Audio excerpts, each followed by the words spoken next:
And boom, we're on. And we have Andrew back. Andrew, I've been doing this 7 years and you're the quickest guest to ever return. Well, I feel very honoured. Yeah, so you should Well, be. I've never done so well with a podcast, so... Yeah, fair play. We've got your book entitled, which was massive, but the things that you're saying now make sense because now new things have come out about Andrew and Fergie. Andrew's now been conspiring with Epstein about how to shed dirt on Virginia Giuffre. Is this correct?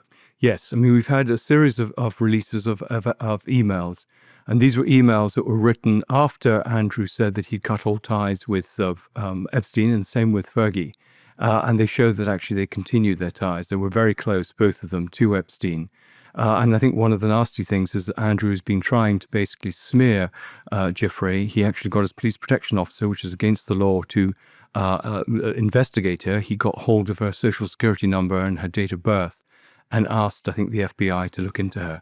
And this ties in with what I found, that he knew exactly who Virginia Giuffre was, and he was determined to discredit her. And in my book, he actually goes to a PR firm, and they start working on trying to undermine her, using people like Victoria Harvey.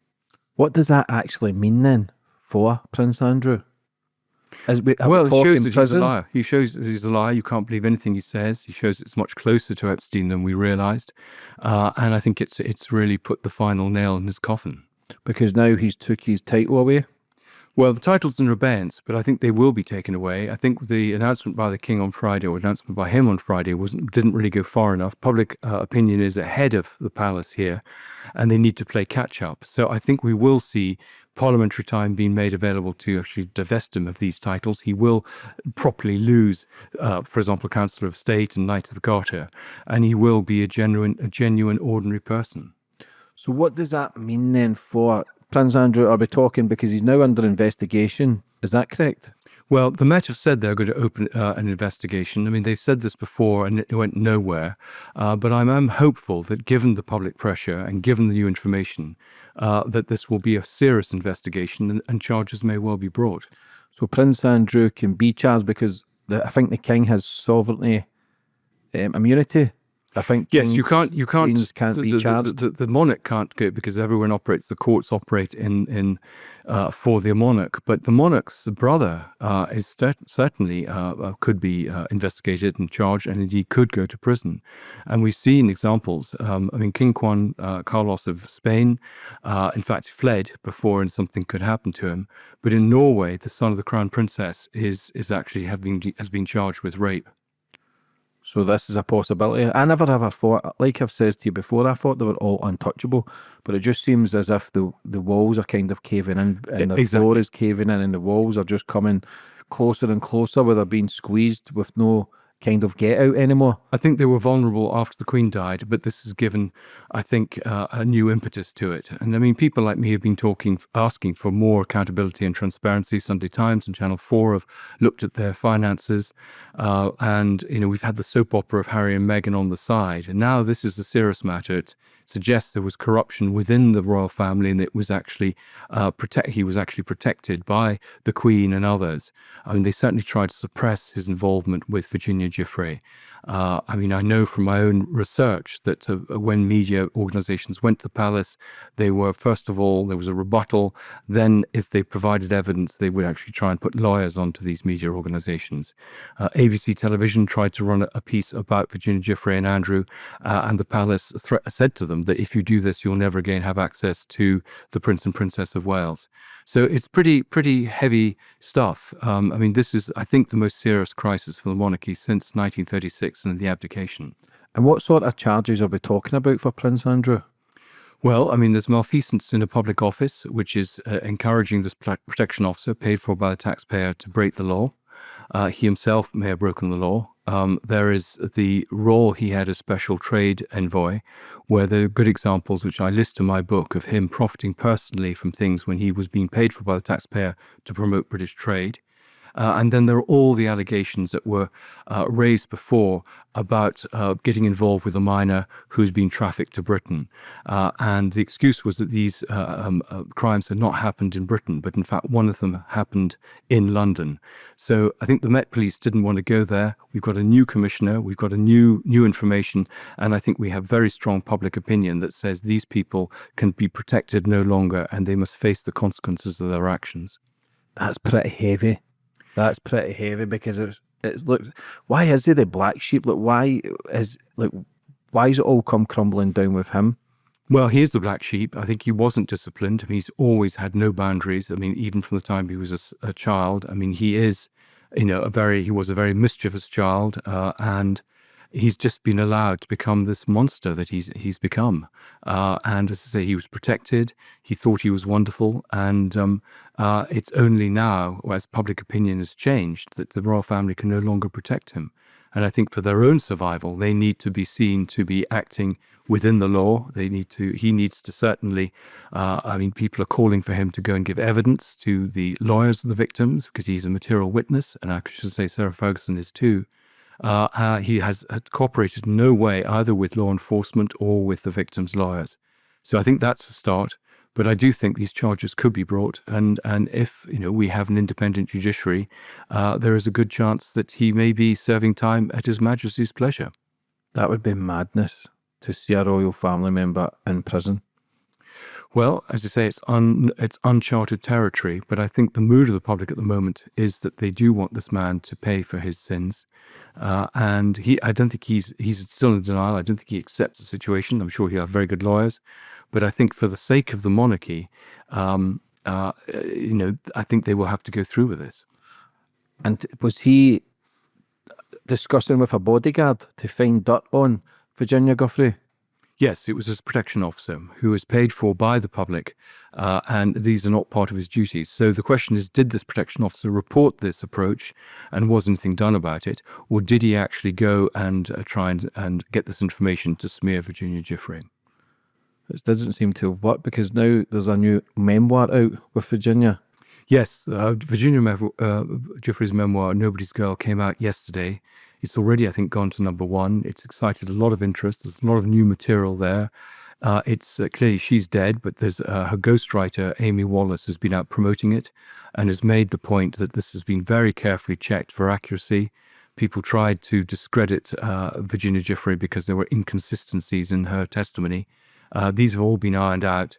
And it's pretty, from what I can see, it's pretty devastating stuff. It really brings home the sort of sleaziness of Andrew's life, his contempt for women, and the way that he just treats people as objects.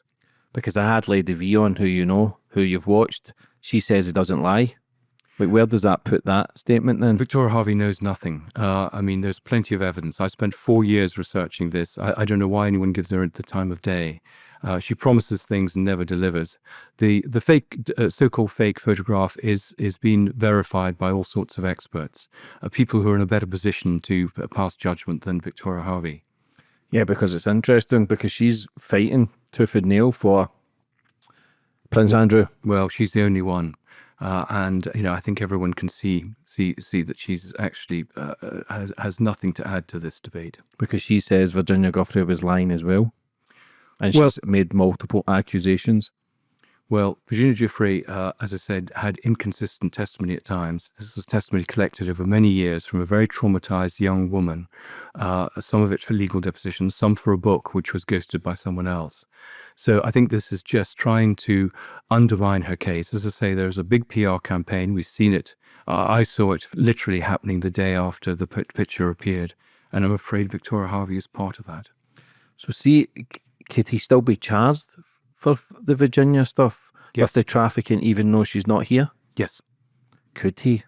If he get charged with that, that's absolutely, it's scary to think that royal family members are involved in human trafficking and are involved in sleeping with underage girls. She wasn't underage in the UK, 17, but it's still scary to think the lies, the deceit. And we all know the levels of corruption behind these big corporations, behind these big families, behind the banking system. But there's never been any concrete evidence enough for anyone to get charged, because I all thought they're all in the same club, they're untouchable.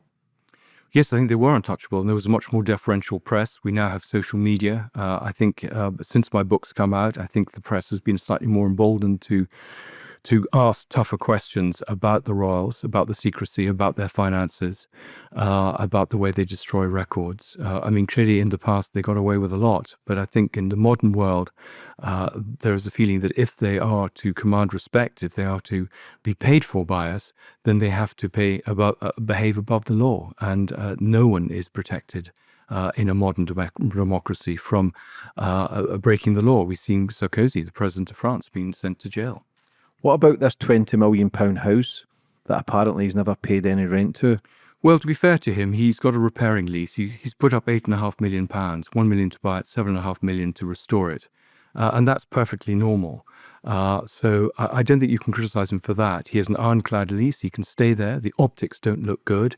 And clearly the king would like him to go. But short of Andrew volunteering to go, there's nothing they can do. So he can stay there as long as he wants?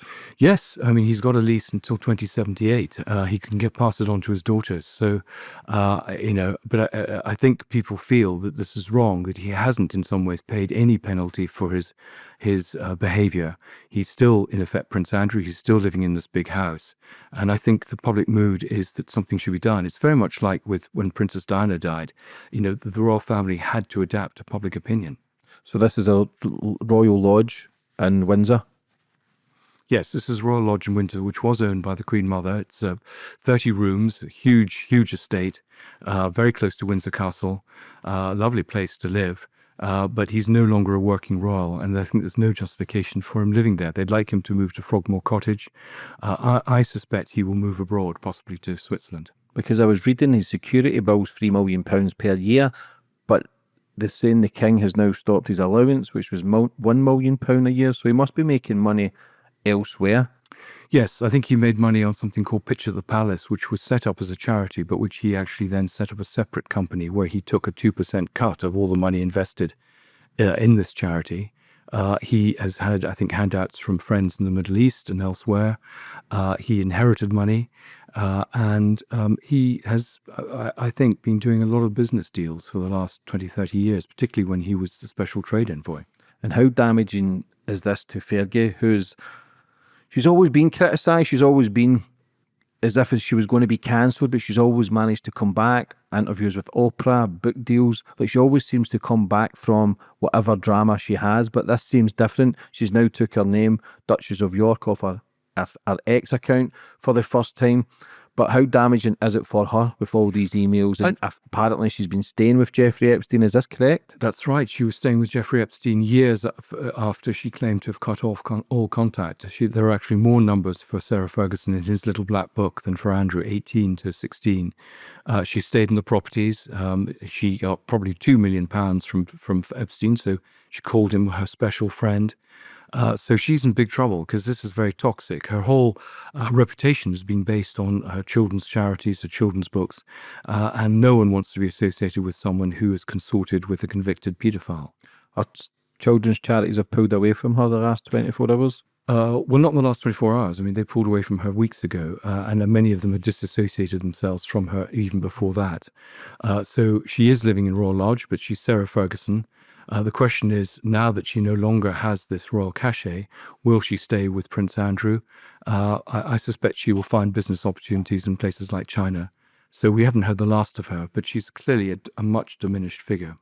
What was the offering access to Prince Andrew, the deals that she got caught on camera? It was like £500,000 to get a connection with Andrew. What was that? Was it 2010? It's May 2010, and it became clear to the tabloids that she was selling access to Andrew as special trade envoy. And they basically set up a sting operation and caught her on camera offering access to what was called the fake sheikh, one of the journalists.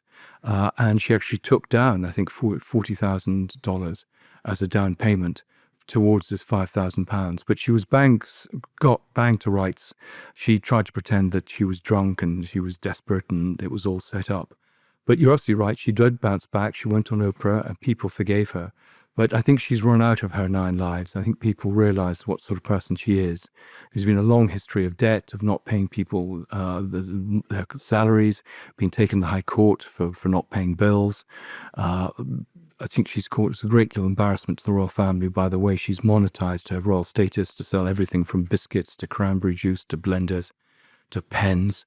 And I think, people just feel this is basically undermine the good work that the royal family do. So this is wider reputational damage, which is why they're having to act, I think, in a much more ruthless way than they would have liked. What about their kids? How hard must this be on their daughters? Well, I think it is very hard on the daughters. Clearly they're torn between their loyalties to their parents and the discovery of, I suspect, quite a lot of new information about them. They see their parents depicted as grifters. I would just caution the royal family about drawing them too closely within the royal circles, because I think there are some skeletons in their lives in terms of their business activities, in terms of how they run their charities. So I think there is more to come out about the children.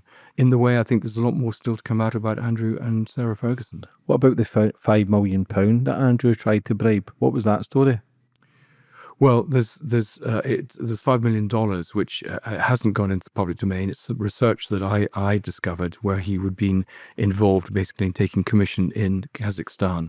But that's not been verified. That's information I got from some of my sources. Yeah, because they've done a British poll, and over 80% have now says to abolish Prince Andrew. Yes, I think, that's why Friday really didn't do the trick. I mean, it was seen as a piece of window dressing. His life didn't really change. And people do want him to be properly stripped of these titles. And they do want him to leave Royal Lodge, ideally to go abroad. And I think there is a strong sentiment amongst the public that he should face justice, that he should be investigated. And if he has committed crimes, he should pay the penalty. Why against Andrew? Like, it all seems to be crashing down on him, and rightly so. But why could he potentially be a scapegoat for other people, or is he just that bad that eventually everything's coming to the surface? No, I think there are other people who will be named in the Epstein papers, but this is all that's been revealed so far. There are other names that have been mentioned. Mandelson has had to resign as British ambassador in America because of his connections with Epstein. I think there will be other British political figures named. Bill Clinton has been mentioned. There are, I think, going to be names in the next couple of weeks coming out. Because Donald Trump says that there was no one was on the flight logs. There was no more case after that. Was that a setup, or what's this? Donald Trump is deeply involved in this story. He's trying to sue everyone who suggests that there was a connection with Epstein. He's trying to destroy all the evidence of his friendship with Epstein, indeed business activities with him, and his sexual involvement with people that were provided by Epstein. And a lot of people have caved in, big institutions. But, I think eventually the victims will come forward and he won't be able to intimidate people with lawsuits. How many victims are we talking about? I think we're talking about thousands of girls were groomed. There were people from model agencies run by Jean-Luc Brunel. There were girls brought in from Russia. There were all the people that Ghislaine Maxwell recruited, particularly in Florida. So I think there were 40 girls prepared to give evidence in the case that could have been brought in 2005 if Epstein hadn't had his sweetheart deal. So there are a lot of girls around. The problem is a lot of them have been paid off or intimidated or are now married with children don't want to revisit this, or indeed are survivors and really don't want to go the trauma of reliving this experience. How damaging would this be to the world if some of these biggest names, from royal families to presidents to prime ministers, were all involved in human trafficking, were all involved in rapes? How damaging would this be? Well, it's extremely damaging, and this is clearly why everyone wants to cover it up. A former prime minister of Israel has been accused of raping Jeffrey. So, if this huge elite and this network, and because they all knew each other, were in effect the beneficiaries of these grooming gangs, then that's a big story. But in some ways, if we feel that the stables have been cleaned and that justice has been done and people have had to actually face up to the consequences of their actions, I think that would be a good day for democracy. And so we're in this sort of halfway period. Will we actually go down the path of what is right and have these people face justice, or will there be some massive cover-up and fudge so that they're protected yet again. That's all it is. It's the massive cover-ups for hundreds and thousands of years of these elites who are damaging the world. They're run by evil. You know, they're not run by good people who want to guide human beings to a better life, a healthier life. Look at our foods, look at our skies, look at the stuff that's on TV and Netflix. It's so damaging to the brain. It's so damaging to the mind. And a lot of this stuff could be cut away from humans to make humans thrive, to make humans better. But we don't. They want to dumb them down. They want to be full of static, full of It's noise. control. Yeah. It's control. These are very entitled people who have been born to positions and wealth and feel they can do whatever they want. They treat people like objects, and it's a sort of boys' club. And they're being called out at last, and I think that's a good thing. How is it for your book? Because no doubt there'd have been scrutinised, no doubt there'd have been question marks over it. For now, it's basically telling the truth for what's going on within the royal family secretly. How is that for you to then eventually go, and do you know what? It's not as if I told you so, but what you're saying is the truth. Yes, no, I mean, I was vilified when the book came out and was accused of being a gossip monger, and it's proved to be true, which I knew it was. And I think it has encouraged other people to come forward. I mean, some of the victims, some of the media is now casting a more critical eye on the royal family. I think they feel it's safer to do so after my book came out. No one is sued. I think, there's a new I hope a new transparency, some disinfectant has been applied to the royal family, and I think that hopefully there will be some more. Could Prince Harry have left with Meghan because he knew all this was going to happen? No, but I think I feel sorry in some ways for Harry and Meghan, because Meghan was only trying to do what Fergie's been doing for the last 40 years, which is half in, half out, to sell her jams and make money from her position. And she just didn't do it quite as skillfully as Fergie. It was wrong for Fergie to do that. It was wrong for Meghan to do it. Fergie is finally, in some ways, has finally been caught out, and something is being done about it. But it took the power of the people, social media and other things to actually make this happen. Prince Andrew and Fergie seem as bad as each other, but who do you think is leading it? Do you think it's Fergie? Because Prince Andrew seems quite thick, he seems quite dumb, and I can only judge on my perception of what I see when he gets interviewed. But could Fergie be pulling the strings and he's just getting led like a little puppy dog and not seeing the bigger picture? No, I describe them as Bonnie and Clyde. They're in it together. They're partners in crime. Neither of them are very clever, but they have clever people around them advising them. They have, for example, an accountant who is very accomplished at various ways of avoiding tax. And they just have good people advising them. But I think they're greedy, both of them. They are very, very self-centered, and they feel that they're entitled to this, and they want to play with the big boys and go in the jet-set life. So I think they're equally bad. And who's the second girl that people are saying about setting Prince Andrew up with? Well, I don't know. I mean, it clearly is known by some people. I think we have to probably respect the anonymity of this person because she is a victim. But I think there are plenty of women that Andrew was involved with that haven't come out and will now come out. Up to now, it's always been Virginia Giuffre because she spoke out. But I'm hoping others will now speak out. Where do you see it all ending with Prince Andrew and Fergie? What's your whole outlook on it all? What's your opinion? Well, I'm not sure they'll stay together. I think they will go off and have their separate lives, possibly in different countries, but who knows? I mean, they've stuck together for 40 years. But he's no longer has the cachet, as I say, and the appeal that he had when he was a member of the royal family. I think she is a bit like Meghan and Harry. There's a point where she will outgrow him and feel she can do better on her own. I think for the royal family to survive and to command trust, they need to distance themselves from the couple. And so I do think they will take quite ruthless action. So that Andrew is kind of forgotten about in the way that, poor Prince John, who was the son of a monarch who had epilepsy, was kind of locked away at Wood Farm on the Sandringham estate. No one knew about him. There were two cousins who had mental health issues who were just put in asylum and no one knew about them. The people thought they died. I think that will happen to these two. They will just be trying to keep them totally out of the public eye because they take people's attention away from the good work the rest of the royal family do. Do you think potentially that'll be the deal? Stay quiet, leave quiet, and you don't do prison time?